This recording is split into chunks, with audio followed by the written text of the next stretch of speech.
Samantala, ilang lugar sa barangay Doña Andrea, Asuncion, Davao del Norte ang lubog pa rin sa baha. May report si Clever J. Gabriel. Nasa likod ko ngayon ang Bunawan Bridge kung saan kapantay na ng tubig baha ang mismong tulay dito sa Purok 9, Doña Andrea sa bayan ng Asuncion. Ito ang mga tagpo kagabi matapos ang malakas na pag-ulan kahapon ng madaling araw dahil sa bagyong Vicky.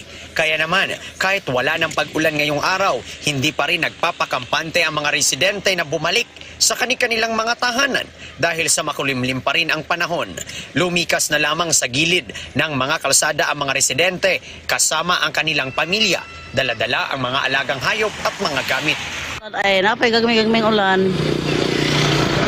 Kaya pahinay na ang ulan, may pag-awas sa tubig. Dirty, pagka 11, muna tumakwit namin kay paano man, nagsugod naman yung tubig, nag-awas ang kanang irigasyon. Kahapon, lubog pa sa baha ang mismong barangay hall na siyang magsisilbi sanang silungan ng mga residente. Ngunit nang binalikan natin ngayon, naabutan nating nililinis na ng mga barangay officials at mga kasamahan nito ang iniwang dumi dulot ng bagyong Vicky kung saan babad na sa makapal na putik ang lugar. Nasa sa mga 5 feet ang tubig natin So galing din yun sa upstream ang maong tubig dahil sa baha, kaya ito putik ang pagkatapos ng baha, putik So kaya naglinis kami. Okay, yung sa agriculture wala na damage lahat sa tubig Yung sa infrastructure may kami doon yung provincial road, so talagang madaanan pero yung konti na lang naiwan sa sa karsada.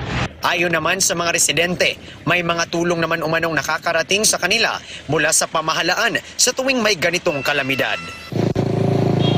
Pasado alas 6 kagabi, habang binabaybay ng ating team pauwi, itong Purok 4 dito sa barangay Doña Andrea ay naabutan nating umapaw na ang tubig baha papunta sa kabilang dako na siyang naging dahilan kung kaya't gumuho ang kalahating bahagi ng naturang bahay. Humupa man ang baha, ngunit may iilan pa rin purok sa naturang barangay ang lubog sa baha at ang iilan ay iniwanan ng makapal na putik. Dito naman sa bahaging ito, kung saan gumuho ang pinaka-shoulder ng kalsada dahil nga sa malakas na pagbaha kagabi. Kaya naman, nananawagan ang mga residente na kung maaari ay siyasatin ang culvert o palitan dahil di umano ang butas ng culvert dito ay maliit na siyang nagiging sanhi kung kaya't umaapaw ang tubig mula sa kabilang dako papunta rito sa tuwing may bagyo. Mula rito sa Asuncion, Davao del Norte, para sa Eagle News, Clever J. Gabriel will live in interesting times.